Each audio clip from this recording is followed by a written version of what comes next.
광주 전남의 모레까지 최대 150mm의 많은 비가 내릴 걸로 보입니다. 특히 오늘 밤부터 내일 오전 사이에 시간당 30에서 60mm 안팎의 폭우가 쏟아질 걸로 보여 산사태 등 안전관리에 더 유의하셔야겠습니다. 박성호 기자의 보도입니다. 잠시 그쳤던 빗줄기가 또다시 쏟아지기 시작했습니다. 오늘 하루 내린 비는 오후 5시 기준 무안군 해제면 78.5mm, 영광군 염산면 76.5mm 등 전남 서해안과 섬 지역에 집중됐습니다. 짧은 시간 좁은 지역에 많은 비가 내리는 국지성 호우의 영향으로 오후 2시쯤에는 전남 12개 시군으로 호우주의보가 확대됐습니다. 정체전선의 영향으로 내리는 이번 비는 모레까지 이어지겠습니다. 예상 강수량은 50에서 100mm, 많은 곳은 150mm 이상 내리는 곳도 있겠습니다. 호우경보와 주의보 등 특보도 내일 오전 광주 전남 전역으로 확대될 예정입니다. 오랜 기간 많은 비가 내리다 그치다를 반복하면서 전남은 산사태 위기경보 심각, 광주는 경계경보가 내려져 있습니다. 노후 시설물 붕괴 위험도 커진 가운데 오늘 오전 11시 반쯤 광주시 박림동의 한 노후주택 지붕이 무너져 내려 인근에 거주 중인 5가구가 대피하기도 했습니다. 기상청은 밤부터 내일 오전 사이 광주와 전남의 돌풍과 함께 시간당 30에서 60mm의 강한 비가 쏟아질 것으로 예상된다며 안전사고나 시설물 관리에 각별한 주의를 당부했습니다. KBC 박성호입니다. 많은 비가 이어지고 있는 가운데 전국체전이 열릴 시설물에 대해 전라남도가 민관합동 안전점검에 나섰습니다. 전라남도는 전남소방본부와 산업안전보건공단, 전기가스안전공사 등과 건축구조와 토목 분야 전문가를 참여시켜 목포 종합경기장과 목포 반다비 체육센터 등 22곳을 대상으로 다음 달 31일까지 안전점검에 들어갔습니다. 올해로 104회째를 맞는 전국체육대회는 오는 10월 13일부터 19일까지 목포 등 전남과 광주 일원 65개 경기장에서 치러집니다. 70%에 이르는 걸로 추산되는 빛가람 혁신도시의 상가 공실 문제가 좀처럼 나아지지 않고 있습니다. 나주시는 생활형 숙박시설 등으로 전환해 상가 수를 줄인다는 계획이지만 상황은 녹록지 않아 보입니다. 정경원 기자입니다. 빛가람 혁신도시의 한 상가 밀집 지역 양쪽에 임대 문구가 줄줄이 붙어 있습니다. 대로변 상가 역시 절반가량이 비어 있습니다. 70%에 이르는 것으로 추산되는 빛가람 혁신도시의 상가 공실률은 지난 2013년 지구단위 계획 변경을 통해 상업시설을 대거 늘리면서 비롯됐습니다.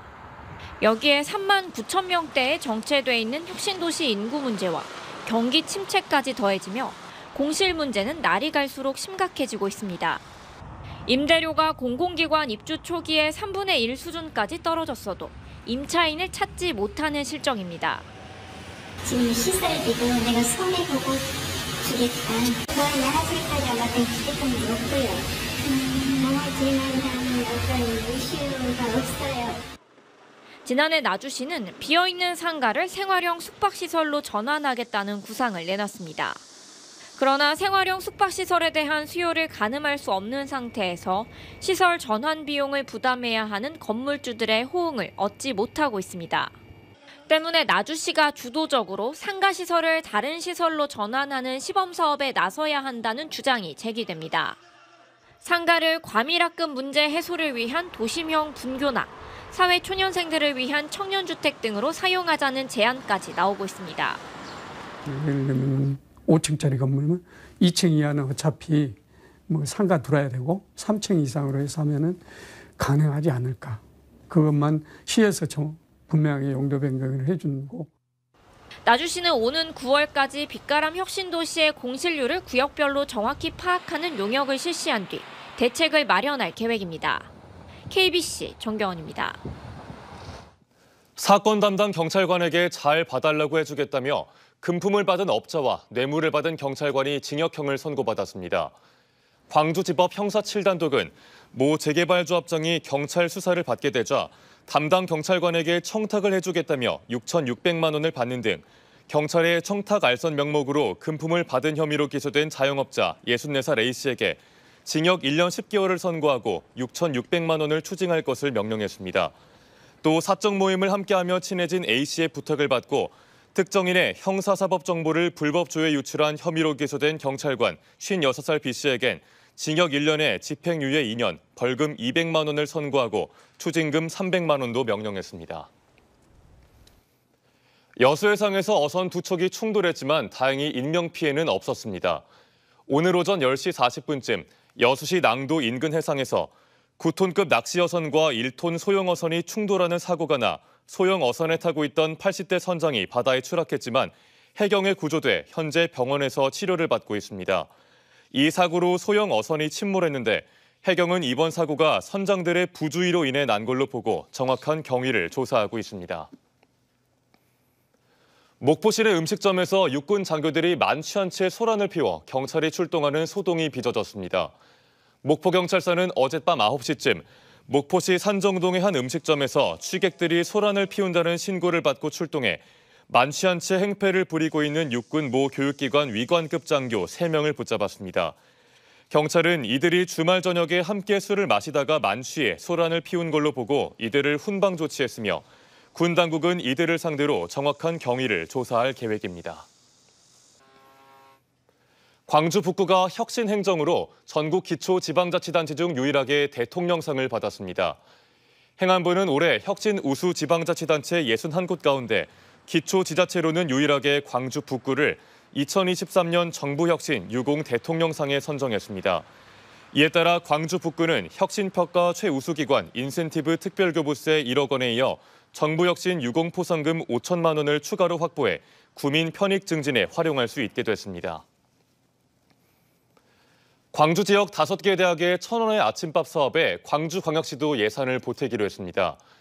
광주시는 2학기부터 1,000원의 아침밥 제도를 시행하고 있는 전남대와 광주과학기술원, 광주여대, 남부대, 호남대 등 5개 대학에 끼니당 1,000원씩 모두 4,900만 원의 예산을 지원한다고 밝혔습니다.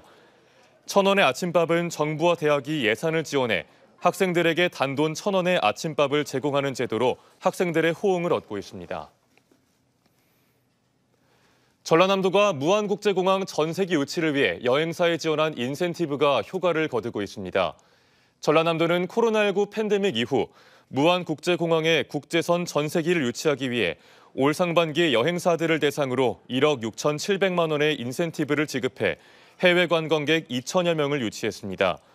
이는 전세기를 이용하는 해외 관광객 1인당 8만 3천 원 정도의 인센티브를 지급한 것으로 해외 관광객들이 1인당 지역에 95만 원을 직접 소비한 걸 감안하면 인센티브 효과를 크게 누렸다는 분석입니다. 무안 남학신도시 빈 상가에 지역 미술인과 청년 작가를 위한 사립미술관이 문을 열었습니다. 지역 화가인 이종숙 화백이 건립한 7층 미술관은 남학신도시 빈 상가를 개보수해 전시 공간과 교육 공간으로 마련됐습니다.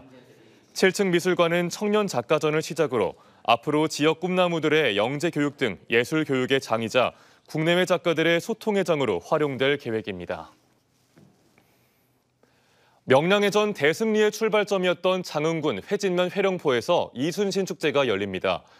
장흥군은 2017년부터 회진면 주최로 열어온 회령포 문화축제를 올해부턴 군이 직접 주관하는 장흥회령포 이순신 축제로 변경하고 오는 9월 1일부터 4일간 회령진성과 회진항 일원에서 개최하기로 했습니다.